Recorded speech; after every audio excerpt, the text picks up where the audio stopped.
normally do, but this is a good one to end on. Okay? This is a great one to end on. And once we get done, I'll kind of maybe highlight some other things I do. Maybe if we do more giddy ones, we'll save it for then, you know? But also give you some ideas to maybe, because if I give you an idea, you kind of think about that and try out your roles and see if you can work your way through it. It's just like everybody in here, I'm sure, has seen a video on YouTube or Instagram and gone out there and tried it, had, you know, some no success or some good success. Sometimes to where it's like your move now. You know, it's both ends, right? You know, coaches back in the day, they'd be like, no, don't, you know, they get mad at you, man, that's too much good content out there. That's a lie, you know? That's an almost, you know, like, try to like look at like good channels, all right? But I'll show you guys first off this technique, and then like at the end I'll kind of run through some stuff, some other stuff I'd like to do. We can always save for another time, and we'll just give you some ideas. The last one that we'll show today, this time we're going to lock up a little bit, all right? Good. So what I like sometimes is if, like, just as much as I can get my grip, and people aren't always going to let you have what you want. But a lot of times, grab right here, like they're going to give me this in return.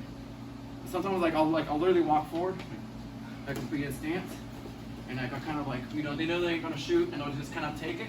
Cool, I'll take it too. All right, and now we kind of get in this lock horn scenario. All right, this could be good or it could be bad. All right, but if you're confident with your takedowns, this is generally good. All right.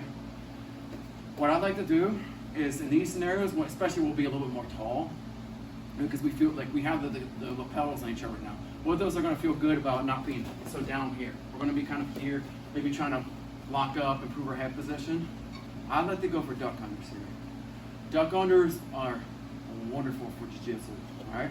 Now, if somebody is constantly going backwards, it's going to be hard to do it, all right? So if you got that partner who's just backing up constantly, well, they're not trying to take you down. Does that make sense? Like, you know, don't be worried. I wouldn't be too worried at that point if they're constantly backing up.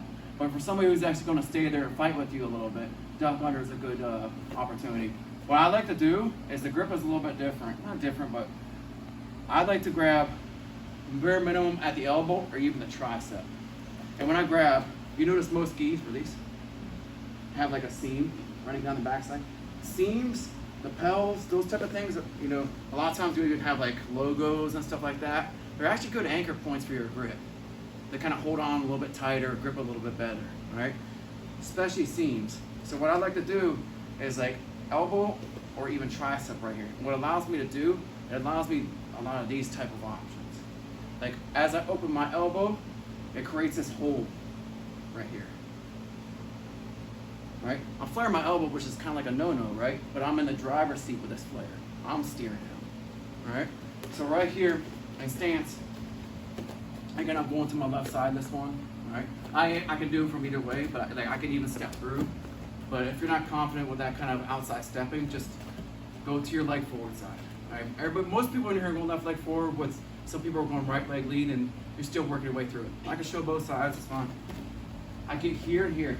Now, if I get what I really want, I'm going to take these grips and I'm going to pull my head into the pocket right here. Will not always get this, all right?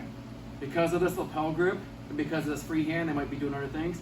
You might not be able to pull them into this desirable control the head, control the person situation, all right? Because if I get him here, he can't do much, all right? There's exceptions to every rule. If I get right in here, it's very hard.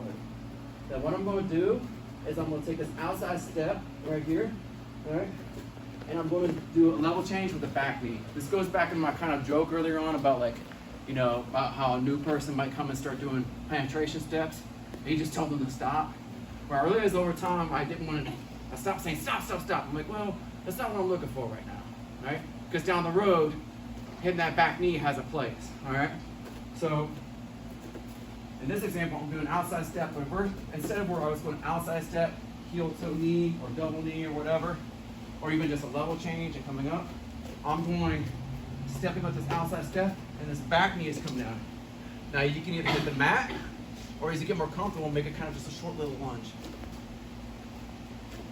And watch this, my head, I'm not down, but again, level change.